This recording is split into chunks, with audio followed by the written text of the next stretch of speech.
ছাত্র জনতার বিজয়ে সংস্কারের হাওয়া বইছে দেশ জুড়ে। সেই রেশ ছুঁয়ে গেছে সংস্কৃতি অঙ্গনেও। কিন্তু সেলুলয়েডে আসবে কি পরিবর্তন? সেন্সরের খড়গ থেকে মুক্তি পাবে বাংলা সিনেমা? সেন্সর কমিটি হবে কি দলীয় প্রভাবমুক্ত?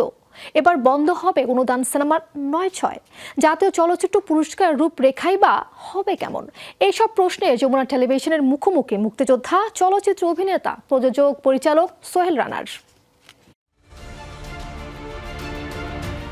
রক্তে পাওয়া ৩৬ জুলাই ইতিহাসের নতুন এক অধ্যায়। তাতেই যেন পরিবর্তনের আগমনী হাওয়ায় ভাসছে নতুন বাংলাদেশ।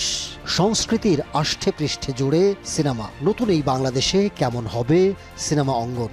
আজকে ইন্ডাস্ট্রি তো ইন্ডাস্ট্রি নেই। আজকে তো আমি সবসময় বলেছি যে এই মুহূর্তে গত ৩-৪ বছর পর্যন্ত বলছি যে দিস ইজ ডেড ইন্ডাস্ট্রি। এই অন্তর্বর্তীকালীন সরকার যে নিয়ম নীতিগুলো করে যাবেন, সেই নিয়ম নীতির মধ্যে এই ফিল্ম ইন্ডাস্ট্রির ভবিষ্যৎ নির্ভর করছে। সেন্সরের দৌরাত্ম্যের হবে কি অবসান? কি হতে পারে সমাধান? কিভাবেই বা কাজ করবে কমিটি? ফিল্ম গ্রেডেশন বোর্ড করেন, এটা শিশুদের জন্যে, এইটা সাধারণ লোকজনের জন্য। আর একটা করেন ফর অ্যাডাল্টস অনলি, যেটার মধ্যে বয়সটা থাকবে যে ৩০ বছরের নিচে এটা দেখতে পারবেন না।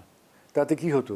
আজকে যদি এইটা আমার বর্তমান সরকার যদি এইটা ডিক্লেয়ার করেন, আমি তাদের বলতে পারি যে আগামী ১৫ দিনের মধ্যে বাংলাদেশ চলচ্চিত্র জগতের নতুন ৫০টা ছবি স্টার্ট হয়ে যাবে। সেন্সর কমিটিতে রাজনৈতিক পরিচয়ে টিকে থাকার শেষ কোথায়? কারা থাকবে এখানে? কিভাবে নির্বাচিত হবে যোগ্যরা?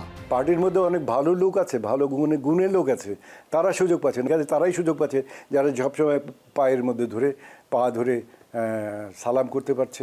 এইখানে ভাইস চেয়ারম্যান যিনি আছেন, সেই জায়গাটাকে পার্মানেন্ট করে this is can be called as chairman, আর ভাইস চেয়ারম্যান অথবা চেয়ারম্যান যাই বা কিছু বলা হোক। এবং এই চেয়ারম্যানের পোস্টে কালচারাল ফিল্ডের একজন সর্বসম্মত, সর্বজনশ্রদ্ধেয় একজন লোককে বসানো হোক। অনুদানের সিনেমার অপর নাম যেন ৯/৬। অনুদান কমিটিতে দলীয় প্রভাবের আনাগোনা। যাদের হাতে তুলে দেওয়া হয় অনুদান, সেখানেও অনেকখানি বিবেচ্য রাজনৈতিক পরিচয়। কি হবে সমাধান? টাকাটা দেয়াই হয় শুধু পার্টিতে রাখার জন্য। অনুদান কমিটি যারা আছে তাদের ভেঙে দেওয়া উচিত। প্রযোজক সমিতিতে ইলেক্টেড হয়েছে গত ৩-৪ বছর 2-3 জন, পরিচালক সমিতিতে 3 ইলেক্টেড হয়েছে 4 জন, ওখান থেকে 3-4 জন, টেলিভিশন থেকে কমিটি আছে ডিরেক্টরসদের, সেখান থেকে 3-4 জন। 10-12 জনের চেয়ে বেশি তো দরকার নেই। জাতীয় চলচ্চিত্র পুরস্কারেও ডানা বেঁধে নৈরাজ্য। যোগ্যতার চেয়ে গুরুত্বপূর্ণ দলীয় প্রভাব। পুরস্কার প্রদান অনুষ্ঠানের পরিবেশনায় ঘুরে ফিরে দেখা গেছে একই মুখ। সব ছাপিয়ে কেমন হবে জাতীয় চলচ্চিত্র পুরস্কার 2023? আমি যতটুকু জানি তাতে কমিটি করা হয়ে গেছে, তারা ছবিও দেখেছে। It should be cancelled. নতুন কমিটি করা হবে, নতুন ছবি দেখবে, এবং কমিটি করতে তো তাদের কিছু লাগবে না, তাদের তো একটা অর্ডার দিতে হবে শুধু। সকালে একটা অর্ডার দিলে পরের দিন কমিটি হয়ে যাবে। 7 জন মেম্বার চাই। You select and you send their 7 names. সংকট যেখানে, সমাধানও সেখানে। প্রয়োজন কেবল যথার্থ উদ্যোগ। নতুন বাংলাদেশ তবে কি পেতে যাচ্ছে নতুন এক সিনেমা অঙ্গন?